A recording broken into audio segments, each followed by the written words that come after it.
नमस्ते, सत श्री अकाल, आदाब। तो एक बार फिर से पकने के लिए आ गए हैं आप आपके अपने चैनल पकाओ मैथ्स पर। तो हम लोगों ने अपना graphical solution of linear equations को खत्म किया। आज हम लोग देखेंगे कैसे हम लोग लीनियर इक्वेशन को सॉल्व कर सकते हैं अलजेब्रा की मदद से, मतलब कि algebraic solution of linear equation, ये है टॉपिक का नाम। देखिए, हमारा क्वेश्चन ये होना चाहिए कि हम लोग ग्राफिकल मेथड जब हमारे पास था ही तो हम लोग अलजेब्रिक मेथड की तरफ क्यों जाएंगे। ठीक है, ये हमारा क्वेश्चन होना चाहिए। तो देखिए, इसका सिंपल आंसर है, जब भी हम लोग ग्राफ को प्लॉट करते हैं तो जरूरी नहीं है कि हमें हमेशा इंटीग्रल पॉइंट से मिले। मतलब देखिए, अगर आपको ग्राफ में कुछ ऐसा पॉइंट मिल जाए √2, 3√7 या फिर 0.9, 1/3, जब कुछ ऐसा पॉइंट्स मिलने लगेंगे ग्राफ में, तब आपको सोचिए प्लॉट करने में कितना मुश्किल होगा, या फिर आपको आंसर निकालने में कितना मुश्किल होगा। और एक्चुअली ऐसा देखा गया है कि 99% केसेस में आंसर गलत आ जाते हैं, समझ रहे हैं, जब ऐसा कोई कोऑर्डिनेट्स आने लग रहा है तो इसी के लिए हम लोग अलजेब्रा की मदद से उसको सॉल्व करेंगे और एक्यूरेट आंसर की तरफ चलेंगे। तो अलजेब्रिक सॉल्यूशन में हमारा जो पहला टॉपिक होगा, हम लोग वो पढ़ेंगे सब्स्टिट्यूशन मेथड, कि कैसे हम लोग सब्स्टिट्यूट करके बना सकते हैं क्वेश्चन को। अब सब्स्टिट्यूशन मेथड क्या होता है, इसको पहले समझते हैं कि सब्स्टिट्यूशन क्या होता है, किसको हम लोग सब्स्टिट्यूशन बोलते हैं।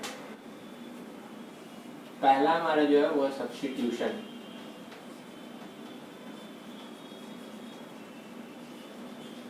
सब्स्टिट्यूशन मेथड, देखिए सबसे पहले जरूरी है मतलब समझना कि इसका नाम सब्स्टिट्यूशन क्यों पड़ा। देखिए, अगर मान लीजिए आपके पास एक टोकरी है, ठीक है, यहाँ पे सबका पोजीशन बना हुआ है 10 आम के लिए, उसमें अगर 10 आम रखे हुए हैं, ठीक है, आपको 10 पके हुए आम डिलीवर करना है। उसमें से अगर 9 आम पके हुए हैं और एक आम थोड़ा सा कच्चा है, अभी पका हुआ नहीं है, तो आप उसको डिलीवर नहीं कर सकते उस आम को। तो आप क्या करोगे, उस कच्चे आम को वहाँ से निकाल दोगे और उसकी जगह एक पके आम को डाल दोगे। तो ये जो प्रोसेस आपने अभी किया कि एक आम को उस जगह से निकाल के उसके जगह दूसरे आम को रख दिया, उसी ही कहते हैं सब्स्टिट्यूशन।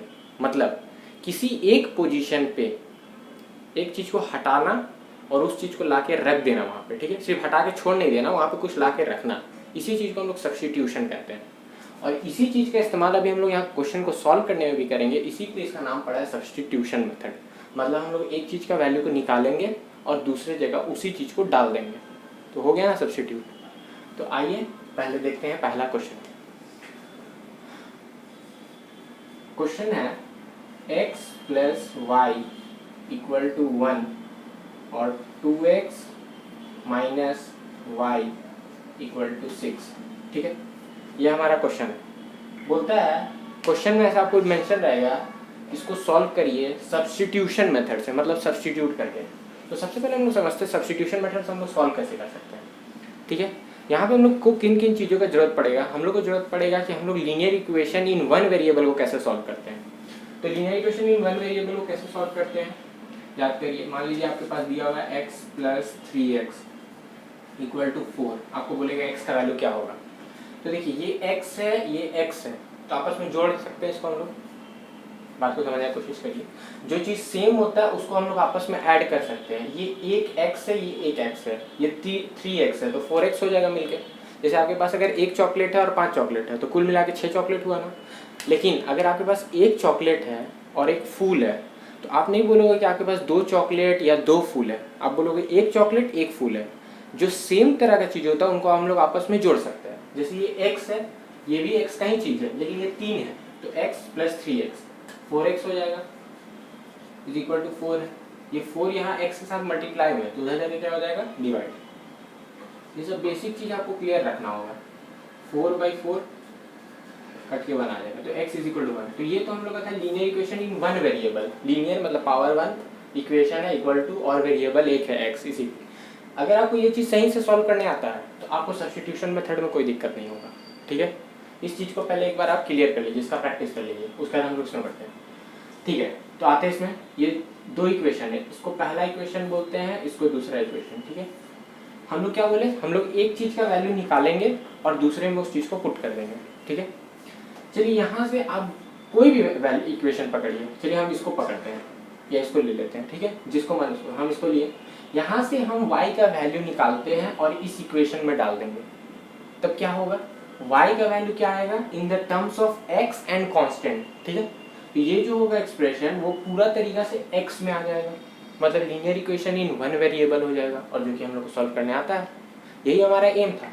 देखिए ये y को हमको हटाना है। चलिए मान लीजिए लीनियर इक्वेशन इन 2 वेरिएबल है, अगर हम ये y को यहाँ से हटा दें, x अगर यहाँ x का टर्म आ जाएगा तो लीनियर इक्वेशन 1 वेरिएबल बन जाएगा। और यहाँ से हम देखिए y का टर्म को कैसे हटा सकते हैं, 2x minus Y equal to 6 है, y को इस साइड भेज दीजिए और 6 को इधर भेज दीजिए, ठीक है। y इधर माइनस उधर प्लस में हो जाएगा, माइनस वाई उधर जाके प्लस वाई हो जाएगा। अब देखिए इसको ऐसे भी लिख सकते हैं, इक्वल टू है, इसको इधर लिखिए, इसको इधर लिखिए, बात वही है। अभी 6 इधर प्लस में हो जाएगा, क्या हो जाएगा माइनस में, तो y का वैल्यू क्या आ गया 2x माइनस 6, y का वैल्यू आपका क्या आ रहा है 2x माइनस 6। अब इस y को अगर आप यहाँ पुट कर दो, दोनों जगह तो y ही है ना, ठीक है, मतलब y का वैल्यू ये आया आपको, अगर ये y को आप यहाँ पुट कर दो तो सोचो क्या होगा। ये जो इक्वेशन है, इक्वेशन 1 x प्लस y की जगह क्या होगा 2x माइनस 6, मतलब ये इक्वेशन इन 1 वेरिएबल हो जाएगा, जो कि हम लोग सॉल्व करने आता है, मतलब हम लोग लीनियर इक्वेशन सॉल्व कर पाएंगे, समझ रहे हैं।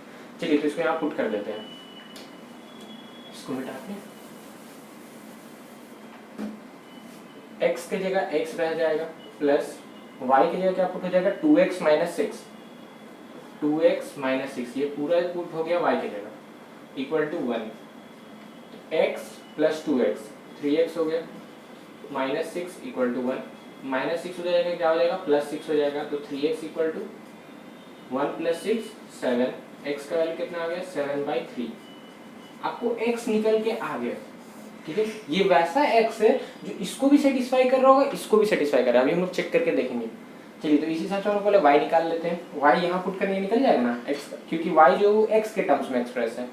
चलिए तो y का वैल्यू क्या हो जाएगा 2 इंटू 7/3 जो कि x है, 2 इंटू 7/3 आया हम लोग का, माइनस 6 क्या हो जाएगा 2 इंटू 7 14/3 माइनस 6, एलसीएम चला जाएगा 3, 14 माइनस 6 3 जा 18, y का वैल्यू आ गया -4/3, ठीक है, ठीक है। ये तो हमारा x y आ गया। बट हमेशा लीनियर इक्वेशन को सॉल्व करते वक्त शुरुआती दौर में जब आप शुरू सॉल्व करते हो, हमेशा वेरिफिकेशन क्या करिए, ठीक है, उससे आपको क्लैरिटी मिलेगा कि हम सही बनाए या नहीं मिलेगा, कॉन्फिडेंस बूस्ट अप होगा।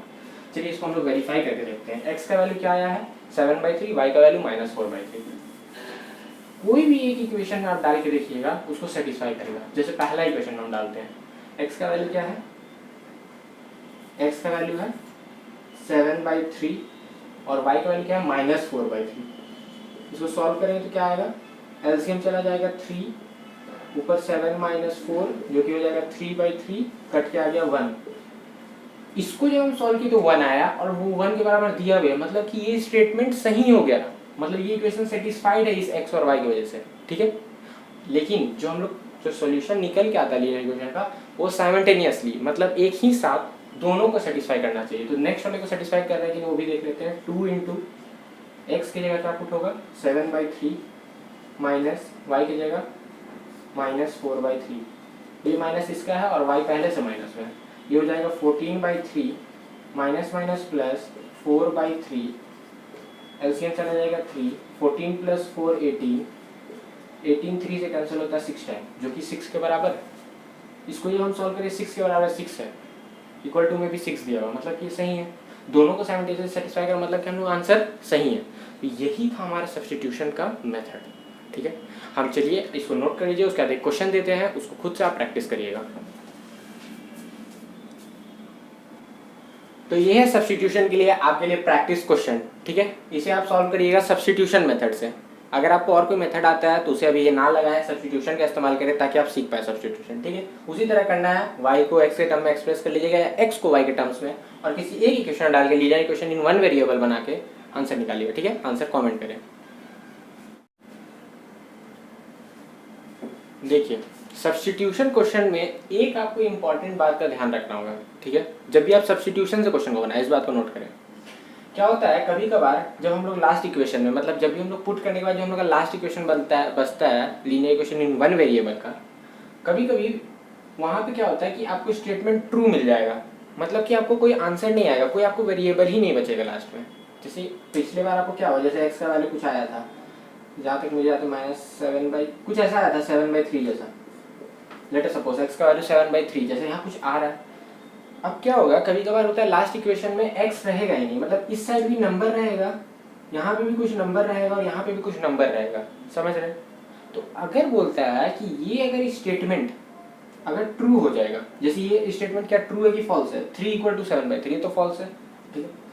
अगर फॉल्स हो जाएगा, ठीक है, अगर फॉल्स हो जाएगा तो बोलता है नो सॉल्यूशन, उसका कोई सॉल्यूशन नहीं होगा। और अगर ट्रू हो जाता, मतलब 7/3 इधर आ जाता कट कुट के और यहाँ पे भी 7/3 आ जाता और ये ट्रू हो गया ना इक्वेशन, क्योंकि 7/3 के बराबर होता है, तो बोलता है if it is true we can conclude that equation has infinite solution, मतलब उसका इनफाइनाइट सॉल्यूशन होगा, ठीक है। और अदरवाइज मतलब अगर ट्रू नहीं हुआ मतलब फॉल्स, तो क्या होगा, नो सॉल्यूशन। देखिए इस बात को खुद से एनालाइज करने की कोशिश करिए, क्योंकि अभी हम लोग क्वेश्चन से इसको पूरा समझेंगे अच्छा से। क्वेश्चन देखते हैं कि क्या कह रहा है। सबसे पहले हम लोग देखते हैं इनफाइनाइट सॉल्यूशन वाला क्वेश्चन। 2x + 3y = 9, ठीक है, और ले लेते हैं 4x + 6y = 18। जहाँ तक मुझे याद है ये रोमीला वाला क्वेश्चन का इक्वेशन है, मतलब एक हमने क्वेश्चन किया था Romila purchased a pencil and eraser वाला, उसका इक्वेशन है 2x + 3y = 9 और 4x + 6y = 18, ठीक है। अब हम लोग देखते हैं, वहाँ पे हम लोग ग्राफ से देखा था कि इसका इनफाइनाइट सॉल्यूशन आया था, मतलब कोइंसिडेंट लाइन आया था, एक लाइन दूसरे लाइन के ऊपर ओवरलैप किया था, तब इनफाइनाइट सॉल्यूशन। अब हम लोग देखते हैं क्या इस स्टेटमेंट की वजह से हम लोग का इनफाइनाइट सॉल्यूशन आ रहा है कि नहीं आ रहा है। तो सॉल्व करते हैं जैसे हम लोग पहले सॉल्व किए, एक इक्वेशन से एक वेरिएबल का वैल्यू दूसरे वेरिएबल के टर्म्स में निकालते हैं। लेट अस सपोज इसका निकालते हैं, तो 2x + 3y = 9, यहाँ से y को निकालते हैं तो 3y, ये प्लस है 2x तो जाएगा तो माइनस हो जाएगा, 9 - 2x, 3 मल्टीप्लाई में तो उधर आके डिवाइड हो जाएगा, 9 - 2x/3, ठीक है। y का वैल्यू हमको मिल गया।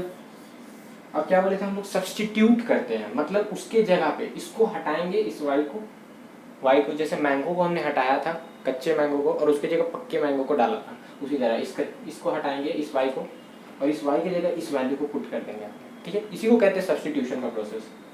देखिए कैसे होगा, 4x वहीं रह गया प्लस 6 यहाँ रहेगा, और y की जगह क्या पुट हो जाएगा, जो भी हम लोग निकाला 9 - 2x/3 = 18। चलिए ब्रैकेट को खोलते हैं, 4x प्लस ये 3 6 को कैंसिल कर देगा 2 टाइम्स में, ठीक है, 9 - 2x = 18। अब हो जाएगा 4x + 18 - 4x = 18। देखिए क्या हो रहा है, 4x और 4x तो कैंसिल हो गया, क्योंकि प्लस 4x और माइनस 4x हटा दोगे तो 0 बच जाएगा, बचा क्या है यहाँ पे 18। लास्ट ईयर के पास क्या बच रहा है, 18 = 18। देखो आपको कोई वेरिएबल का वैल्यू नहीं मिल रहा है, ठीक है, आपको लास्ट में एक स्टेटमेंट बच रहा है 18 = 18। क्या ये ट्रू या फॉल्स है, खुद आपको सोचिए, ये तो ट्रू है, 18 के बराबर होता है, ठीक है, तो ये ट्रू है। जब भी ट्रू होता है तो कहता है कि उसका इनफाइनाइट सॉल्यूशन होता है, ठीक है, मतलब आप सब्स्टिट्यूशन से सॉल्व करो, आपको क्वेश्चन घुमाने के लिए बोल सकता है कि इसको सब्स्टिट्यूशन से सॉल्व करो, तो आप सोचोगे आपको तो कोई वैल्यू ही नहीं मिल रहा है। तो जब भी आप कोई स्टेटमेंट पे लास्ट पे आके रुकते हो कि वो ट्रू या फॉल्स, जैसे ये ट्रू है 18 = 18, तब आप क्या कहोगे, यहाँ लिख दोगे which is true, so equation has infinite solution. अब देखो मैंने आपसे पहले भी इसका बारे में बात किया है कि इनफाइनाइट सॉल्यूशन तभी हो सकता है जब दोनों इक्वेशन डिपेंडेंट हो आपस में। कैसे, अगर यहाँ से आप 2 कॉमन निकाल लोगे, 2 कॉमन निकाल लोगे तो क्या बचेगा, 2 कॉमन निकाल लोगे बचेगा 2x + 3y = 18, और इस 2 जो है ये मल्टीप्लाई हो जाकर डिवाइड हो जाएगा, तो यहाँ से मेरे को आपको क्या मिलेगा, यही मिल जाएगा 2x + 3y = 9, ठीक है। तो क्या हुआ, इस इक्वेशन से ही आप इस इक्वेशन को बनाए हो सिर्फ 2 से मल्टीप्लाई करके, तो मतलब कि ये इक्वेशन जो है इस पे डिपेंडेंट है, इसके बिना आप इसको नहीं लिख सकते थे, इसी के लिए इनको डिपेंडेंट इक्वेशन कहते हैं। और डिपेंडेंट इक्वेशन हमेशा क्या होता है, इनफाइनाइट सॉल्यूशन, ठीक है, समझ गए। तो इसको नोट करें, उसके बाद हम लोग बस एक क्वेश्चन देखेंगे कि कैसे फॉल्स वाला होता है, और उसके बाद हम लोग आज का वीडियो को खत्म करेंगे। तो यहाँ हम लोग इस क्वेश्चन को चेक करेंगे कि क्या ये नो सॉल्यूशन होगा कि नहीं इस स्टेटमेंट की मदद से, ठीक है। तो करके देखते हैं, ये हम लोग इस क्वेश्चन को, ये रियल वाला क्वेश्चन है, ठीक है, उसी का इक्वेशन है, जिसको हम लोगों ने ग्राफ से चेक किया था तो दो पैरेलल लाइन्स आ रहे थे, मतलब कोई कॉमन सोल्यूशन नहीं है, मतलब कि इनकंसिस्टेंट मतलब नो सोल्यूशन। देखिए कंसिस्टेंट मतलब सोल्यूशन, फाइनाइट या इनफाइनाइट उससे मतलब नहीं है, सोल्यूशन है तो कंसिस्टेंट, सोल्यूशन नहीं है तो इनकंसिस्टेंट। तो यहाँ नो सोल्यूशन मतलब देखते हैं ये सिस्टम इनकंसिस्टेंट है या नहीं है। तो वही प्रोसेस को हम लोग अपनाएंगे, y का वैल्यू निकालेंगे या x का वैल्यू जिसका मर्जी, और दूसरे इक्वेशन में पुट करेंगे उसकी जगह और फिर चेक करेंगे। तो यहाँ से हम लोग देखते हैं निकाल के, नहीं इसको निकालते हैं, ज़्यादा आसान होगा इसमें पुट करना। तो 2x + 4y - 12 = 0, ठीक है। इस बार x को निकालते हैं। कभी देखिए दिमाग में उठा लीजिए कि हमेशा y को ही निकालेंगे, x को निकाल सकते हैं। चलिए अभी देखिए x को निकाल के हम लोग दिखाते हैं। 2x = 12 यहाँ माइनस में, वहाँ जाके प्लस हो जाएगा, + 4y यहाँ प्लस में है तो उधर जाके माइनस में हो जाएगा, ये 2 इधर मल्टीप्लाई में उधर जाके डिवाइड में हो जाएगा, 12 - 4y/2, ठीक। अब देखिए इसको चाहे तो आप डायरेक्ट भी पुट कर सकते हैं, लेकिन एक आसान और क्या हो जाएगा, अगर ऊपर से आप 2 कॉमन निकालेंगे तो और आपको आसान हो जाएगा। 2 कॉमन निकाल लीजिए, ठीक है। 2 कॉमन निकालेंगे क्या बचेगा, 6 - 2y बचेगा, क्योंकि 6 × 2 = 12 - 2 × 4y/2 है। 2 कैंसिल हो जाएगा तो सिंपली आपको आ जाएगा x का वैल्यू आ जाएगा 2 कैंसिल तो 6 - 2y, ये हो गया x का वैल्यू। अब इसको यहाँ इस इक्वेशन में पुट कर देना है। x निकाले हो तो इस x को रिप्लेस करो और इसके जगह इसको डालो, ठीक है, यही हमारा काम है। तो इक्वेशन किस में आएगा, y में आएगा। देखते हैं x की जगह डाल देते हैं 6 - 2y, ये x की जगह पुट किए हैं, + 2y - 4। प्रैक्टिस करते करते आपको इसका हैबिट हो जाएगा। 6 - 2y + 2y - 4 = 0, 2y कैंसिल हो जाएगा तो 6 - 4 = 0, यहाँ आ जाएगा 2 = 0। अच्छा खुद बताइए 2 = 0 आ रहा है, इसको सॉल्व करने पे क्या ये सही है, नहीं है सही। 2 अलग क्वांटिटी है, 2 मतलब 2, 1 and 2, 1 + 1 2 होता है, और 0 मतलब कुछ नहीं, तो ये क्या है, फॉल्स, विच इज फॉल्स। अगर आप इक्वेशन को सॉल्व कर रहे हो और लास्टली आपको इक्वेशन एक स्टेटमेंट दिख रहा है जिसको आपको बताना है ट्रू या फॉल्स, ठीक है, क्योंकि ये तो फॉल्स है, तो जो सॉल्यूशन होगा वो कुछ नहीं होगा, मतलब नो सॉल्यूशन। और अगर ट्रू होता तो इनफाइनाइट सॉल्यूशन, ठीक है, यूनिक सॉल्यूशन नहीं, infinite solution, which is false. So equation has no solution. देखिए ऐसा नहीं है कि आप सब्स्टिट्यूशन ना सीखे इसके बाद वाला मेथड सीखे या सिर्फ ग्राफ जाने, आपको सब मेथड सीखना हो, क्योंकि एग्जाम में स्पेसिफिक करके पूछता है solve this equation by substitution, और खास करके इस टाइप का क्वेश्चन पूछा जा सकता है, क्योंकि यहाँ लास्ट में बच्चे सोचेंगे आप क्या करेंगे, ठीक है। एक जो स्टेटमेंट वाइज क्वेश्चन जहाँ पे इनफाइनाइट सॉल्यूशन और नो सॉल्यूशन, जो क्वेश्चन मैंने प्रैक्टिस किया उससे खुद से प्रैक्टिस करेंगे तो आपको एक बार रिवीजन हो जाएगा, ठीक है। तब तक के लिए पढ़ते रहे, stay healthy, stay safe, bye.